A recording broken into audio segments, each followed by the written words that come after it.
Hi guys, welcome back to Sana life style. எல்லோரும் எப்படி இருக்கீங்க? நான் ரொம்ப நல்லா இருக்கேன். ஸோ இன்றைக்கி நம்மளோட வீடியோவில் என்ன பார்க்க போகிறோன்னா நெட் ஃபேப்ரிக்கை வச்சு எப்படி நம்ம ஒரு ஃப்ளார் வந்து டிசைனாக போடுறது. எம்போஸ்டு டிசைனாக இருக்கலாம், ஒரு நெட்டில் வந்து ஒரு ஃப்ளாரல் டிசைன் வந்து எப்படி போடுறது அப்படின்றத நம்ம பார்க்க போகிறோம். ஸோ நான் இதுக்கு வந்து ஒரு ஃப்ளார் வந்து வரைஞ்சி வச்சுருக்கேன். ஸோ அதை தான் இந்த வீடியோவில் நம்ம பார்க்க போகிறோம். ஸோ இதுக்கு வந்து நான் வயலட் கலர் நெட் ஃபேப்ரிக் வந்து ஒன்று எடுத்து வச்சுருக்கேன். ஸோ நெக்ஸ்ட் அதுக்கப்புறம் ட்ரேப்பிங் பின் வந்து எப்போவுமே வீலில் இருக்கும். நான் இந்த மாதிரி ஸ்பான்ஜில் வந்து எப்போவுமே இது பண்ணிப்பேன். ஏன் அப்படின்னா நமக்கு வந்து ஈஸியாக இருக்கும் இந்த மாதிரி பண்ணுறனால. இந்த மாதிரி நம்ம டக்கு டக்குன்னு எடுத்துக்கலாம். ஸோ அதனால ரொம்ப ஈஸியாக இருக்கும். ஸோ நான் இப்போ வந்து என்ன பண்ண போகிறேன்னா பெல் பின்னை வச்சு எல்லா இடமே நான் வந்து செக்யூர் பண்ணி எடுத்துக்க போகிறேன். ஸோ நம்ம இந்த ஃபேப்ரிக்கை வந்து பேஸ்ட் பண்ணும்போது நம்ம ரொம்ப பார்க்க வேண்டிய முக்கியமான விஷயம் என்னென்னா, நீங்கள் வந்து போடுறீங்க இல்லையா, ஸோ அந்த பிக்சர் நம்ம ட்ரா பண்ணியிருக்கோம் இல்லையா, அந்த இடத்துல எந்த ஒரு நெட்டுமே தூக்கிட்டு இருக்கக்கூடாது, சமமாக தான் இருக்கணும். நெக்ஸ்ட்டு அதுக்கப்புறம் நான் என்ன பண்ணுவேன்னா 4 சைடு இது மாதிரி பெல் பின் வச்சு செக்யூர் பண்ணிக்கிறேன். செக்யூர் பண்ணிட்டு 13 அப்படி இல்லைன்னா 14 சைஸ் நீடில் நான் எடுத்துக்கிறேன். ஸோ அதை நான் எடுத்துகிட்டு அதுக்கப்புறம் அது டூலிப் பிராண்ட் எப்பொழுதுமே நம்ம யூஸ் பண்ணுறது. அப்புறம் நான் ஜரியை வந்து ஜஸ்ட் நான் எப்பொழுதும் போல் செயின் ஸ்டிச்சுக்கு நம்ம எப்படி எடுப்போமோ அதே மாதிரி செயின் ஸ்டிச்சுக்கு எடுக்கிற மாதிரி நான் எடுத்துக்கிறேன். ஸோ எடுத்துக்கிட்டு இப்போ நான் வந்து என்ன ஷேப் வந்து நான் ட்ரா பண்ணியிருக்கேனோ அதே மாதிரி நீங்களும் இந்த நெட் ஃபேப்ரிக் மேலே அப்படியே ப்ளேஸ் பண்ணி ட்ரா பண்ணிக்கோங்க. ஸோ இன்கேஸ் வந்து நீங்கள் இப்போ வந்து நான் உங்களுக்கு வந்து வீடியோலாம் நல்லா கிளியராக காட்டணும் அப்படிங்கிறதுக்காக ப்ளூ பென் வச்சு நான் இதை வந்து ட்ரா பண்ணியிருக்கேன். ஸோ நீங்கள் வந்து ஃபஸ்ட்டு வந்து என்ன டிசைன் பண்ண போகிறதா இருந்தாலும் ட்ரேசிங் பேப்பரில் வந்து ட்ரா பண்ணிக்கோங்க. ட்ரேசிங் பேப்பரில் வந்து ட்ரா பண்ணிவிட்டு ஸோ அதுக்கப்புறம் அதை வந்து கார்பன் ஷீட் வச்சுக்கோங்க. கார்பன் ஷீட் வச்சுட்டு அதுக்கப்புறம் நீங்கள் அதில் வந்து ட்ரேஸ் பண்ணி எடுத்துக்கோங்க. ஸோ நான் பண்ணுற மாதிரி பண்ணாதீங்க. எதனால அப்படின்னா அந்த ப்ளூ பெனில் நமக்கு வந்து போடும்போது இது வந்து அழிக்க முடியாது.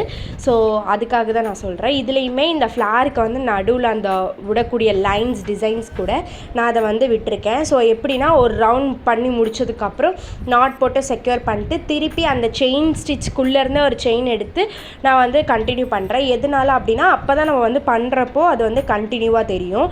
இப்போ நான் வந்து ஃபுல்லாக நான் இதை வந்து கம்ப்ளீட் பண்ணி எடுத்துக்கிறேன். ஓகேவா? ஸோ இதே மாதிரி நீங்கள் எந்த இடத்துல முடிக்கிறீங்களோ அந்த இடத்துலேருந்து ஒரு செயின் எடுத்து நீங்கள் ஒரு நாட் போட்டு எடுத்துக்கோங்க. ஸோ இப்போ வந்து நம்ம வந்து செக்யூர் பண்ணியிருக்க பெல் பின்ஸ் எல்லாத்தையுமே நான் வந்து இப்போ எடுத்துக்கிறேன். ஸோ அது மட்டும் இல்லாமல் இப்போ நீங்கள் ஜரி யூஸ் பண்ணுறீங்க இல்லையா, அந்த ஜரியில் உங்களுக்கு தேவைப்படுற அளவு வந்து அந்த ஜரியை வந்து நீங்கள் கட் பண்ணி வச்சுக்கோங்க. எதுக்காக அப்படின்னா இதை ஃபுல்லாக நம்ம இழுத்துட்டு நாட் பண்ணுறதுக்காக. இப்போ வந்து பார்த்திங்கன்னா நான் வந்து ஃபுல்லாக போட்டிருக்கேன். ஸோ இது வந்து என்ன பண்ணணும், நீங்கள் இப்போ நான் ரவுண்ட் ஷேப்பில் போட்டிருக்கனால சென்டரைஸ்டாக அந்த டிசைன் வர மாதிரி நான் பண்ண போகிறேன். ஸோ அதுக்காக சென்டராக நான் இதை எடுத்து நல்லா ட்விஸ்ட் பண்ணிக்கிறேன். நீங்கள் எவ்வளோ இழுத்து ட்விஸ்ட் பண்ண முடியுமோ அந்த அளவுக்கு இழுத்து ட்விஸ்ட் பண்ணிக்கோங்க. எதுக்காக சொல்கிறேன் அப்படின்னா நீங்கள் ட்விஸ்ட் பண்ணுறதுல தான் இந்த டிசைன் வந்து வருமா வராதா அப்படிங்கிறது இருக்குது. ஸோ நல்லா ட்விஸ்ட் பண்ணிட்டு ஒரு கையால் இறுக்கி பிடிச்சிட்டு அதுக்கப்புறம் நீங்கள் இன்னொரு கையை மட்டும் யூஸ் பண்ணி ஜரியை வச்சு நீங்கள் வந்து நல்லா டைட்டாக வந்து நாட் போட்டுக்கோங்க. அதே மாதிரி அந்த ஜரி வந்து ஃபுல்லாக இங்கிட்டு ஒரு சுற்று அங்கிட்டு ஒரு சுற்று அந்த மாதிரி வந்து அடுக்கடுக்காக வராமல் ஒரே இடத்துல நல்லா சுற்றிட்டு அப்படியே வந்து ஒரு 3 to 4 நாட் போட்டு அதை அப்படியே நல்லா டைட்டாக வந்து செக்யூர் பண்ணிக்கோங்க. எதனால் அப்படி நம்ம இப்படி பண்ணுறோன்னா எந்த அளவுக்கு இதை நீங்கள் டைட்டாக கட்டுறீங்களோ அந்த அளவுக்கு நம்ம ட்விஸ்ட் பண்ணியிருக்கிறது ரிமூவ் ஆகாது. அதே அளவுக்கு நம்ம என்ன டிசைன் போடுறோமோ அந்த டிசைனும் நமக்கு வந்து கிடைக்கும். ஸோ இப்போ வந்து பார்த்திங்கன்னா நான் ஃபுல்லாகவுமே இந்த ஜரியை வச்சு நாட் போட்டுக்கிறேன். நீங்கள் ஒரு கண்டினியூஸாக வந்து போடும்போது ஒரு 3 நாட் போட்டுக்கோங்க. 3லேருந்து 4 நாட் போட்டுக்கிட்டாலும் தப்பு கிடையாது. ஸோ 4 நாட் போட்டுட்டு இப்போ எக்ஸஸாக வந்து ஏதாவது ஜரீஸ் இருக்கும் இல்லையா, ஸோ எக்ஸஸாக இருக்கிற ஜரியை வந்து என்ன பண்ணிக்கோங்கன்னா கட் பண்ணி எடுத்துக்கோங்க. ஸோ கட் பண்ணி எடுத்துகிட்டு அதுக்கப்புறம் நீங்கள் கட் பண்ணுறதுக்கு முன்னாடி நீங்கள் கரெக்டாக போட்டிருக்கீங்களா அப்படின்றத ஒன்ஸ் வந்து நீங்கள் செக் பண்ணிக்கோங்க. செக் பண்ணிட்டு இது பண்ணிக்கோங்க. அதே மாதிரி நம்ம எந்த டிசைன் போடுறோமோ அதுக்கு தகுந்த மாதிரி தான் நம்ம ட்விஸ்ட் பண்ணணும். ஸோ ஒரு சில டிசைனுக்கு வந்து கீழே ட்விஸ்ட் பண்ணுவோம், ஒரு சிலதுக்கு சென்டராக ட்விஸ்ட் பண்ணுவோம், ஒரு சிலதுக்கு மேலே ட்விஸ்ட் பண்ணுவோம். ஸோ இந்த மாதிரி ஒவ்வொரு இதுக்கும் ஒவ்வொரு மாதிரி ட்விஸ்ட் பண்ணுவோம். ஸோ ஃபர்ஸ்ட் நீங்கள் எங்கே ட்விஸ்ட் பண்ண போகிறீங்க அப்படிங்கிறத அனலைஸ் பண்ணி கரெக்டாக வச்சுக்கோங்க. நான் இப்போ வந்து ட்விஸ்ட் பண்ணிட்டு பேலன்ஸ் இருக்க ஜரியை வந்து கட் பண்ணிட்டு பேலன்ஸ் இருக்க ஃபேப்ரிக்கும் கட் பண்ணிட்டேன். எந்த அளவுக்கு உங்களால் பேலன்ஸ் இருக்க ஃபேப்ரிக்கை கட் பண்ண முடியுமோ அந்த அளவுக்கு கட் பண்ணுங்கள். ரொம்ப ஒட்டி கட் பண்ணிடாதீங்க, அப்புறம் அந்த ஜரியும் வந்து கட் ஆகிடும். ஸோ எந்த அளவுக்கு உங்களுக்கே தெரியும்ல இந்த அளவுக்கு கட் பண்ணால் கரெக்டாக இருக்கும் அப்படின்ற மாதிரி. ஸோ அந்த அளவுக்கு கரெக்டாக நீங்கள் என்ன பண்ணிக்கோங்க, கட் பண்ணி வச்சுக்கோங்க. ஸோ திருப்பி வந்து என்ன பண்ணணும்னா இது எல்லாமே நம்ம பண்ணி முடிச்சதுக்கப்புறம் நிறைய பேர் இதை அப்படியே விட்டுருவாங்க. விட்டாலும் பிரச்சனை கிடையாது. ஆனால் நீங்கள் ஒரு டிசைன் நீங்கள் நினைக்கிற டிசைன் வந்து பர்ஃபெக்டாக வரணும் அப்படின்னு நினச்சிங்கன்னா இந்த ட்ரிக்கை வந்து ஃபாலோ பண்ணுங்கள். என்ன அப்படின்னா இப்போ நீங்கள் ட்விஸ்ட் பண்ணதுக்கு மேலேயே ஆல்ரெடி நீங்கள் ஜரி போட்ட கோட்டிங் தெரியும் இல்லையா, ஸோ அதுக்கு மேலேயே திருப்பி ஒரு செயின் ஸ்டிச் வந்து போடுங்க. இந்த செயின் ஸ்டிச் வந்து எப்படி இருக்கணும்னா, எந்த அளவுக்கு உங்களால் குட்டியாக போட முடியுமோ அந்த அளவுக்கு நீங்கள் குட்டியாக போடுங்க. அப்போ தான் அந்த டிசைனை வந்து உங்களால் பர்ஃபெக்டாக வந்து அச்சீவ் பண்ண முடியும்.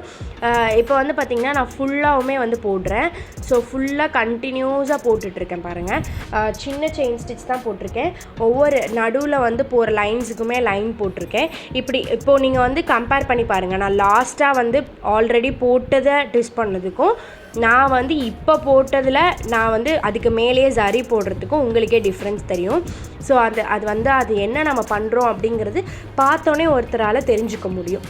ஸோ எப்போவுமே அப்படி தான், நம்ம ஒரு டிசைனை வந்து பண்ணி ஒருத்தவங்களுக்கு வந்து இது இப்படி தான் அப்படின்றத எக்ஸ்பிளைன் பண்ணுறத விட நம்மளோட டிசைனை பார்க்கும்போதே அவங்க இதை இப்படி தான் செஞ்சுருக்காங்க அப்படின்னு சொல்லிட்டு யாருக்கு வந்து தோணுதோ அப்போ தான் நம்ம வந்து அந்த டிசைனை வந்து கரெக்டாக அச்சீவ் பண்ணியிருக்கோம் அப்படிங்கிறதே அர்த்தம். ஸோ அதே மாதிரி தான் இதுவும். ஸோ இது வந்து நான் சர்க்குலராக போட்டிருக்கனால இப்போ வந்து இது பண்ணியிருக்கோம். ஸோ சென்டரில் எப்போவுமே வந்து நெட் ஃபேப்ரிக்கோட ரா எட்ஜஸ் வந்து இருக்கும். அதை பற்றி நீங்கள் கவலை பண்ணணுன்னு கிடையாது. ஸோ இந்த ரா எட்ஜஸை நீங்கள் எப்படி வேணாலும் மறைக்கலாம். ஸோ இப்போ வந்து நிறைய பேர் வந்து பீட்ஸ் வச்சு கவர் பண்ணுவாங்க, ஸ்டோன்ஸ் வச்சு கவர் பண்ணுவாங்க. இந்த மாதிரி ஒவ்வொன்றுத்துக்கும் ஒவ்வொரு மாதிரி இது வந்து வச்சு வந்து கவர் பண்ணுவாங்க. ஸோ அந்த மாதிரி எது வேணாலும் நீங்கள் வச்சு இந்த இதை வச்சு கவர் பண்ணிக்கலாம். இதில் வந்து என்ன இதுனா, அந்த நெட் ஃபேப்ரிக்கோட ரா எட்ஜஸ் மேலே கட் பண்ணியிருக்கீங்களா அது வந்து தெரியக்கூடாது. ஸோ அதுக்காக நீங்கள் எதை வேணாலும் வச்சு இதில் வந்து கவர் பண்ணிக்கலாம். நான் இப்போ வந்து பார்த்திங்கன்னா ஃபுல்லாக வந்து செயின் ஸ்டிச் வந்து இதில் வந்து போட்டு எடுத்துட்டேன். ஸோ இதில் பார்க்கும்போதே உங்களுக்கு தெரியும் அதோட ஃபினிஷிங் வந்து எப்படி இருக்குது, எப்படி வந்திருக்கு அப்படின்னு சொல்லிட்டு. ஸோ ரொம்ப நல்லாவே வந்திருக்கு இல்லையா அதோட ஃபினிஷிங். ஸோ இப்போ நான் வந்து நடுவில் என்ன பண்ண போகிறேன் அப்படின்னா,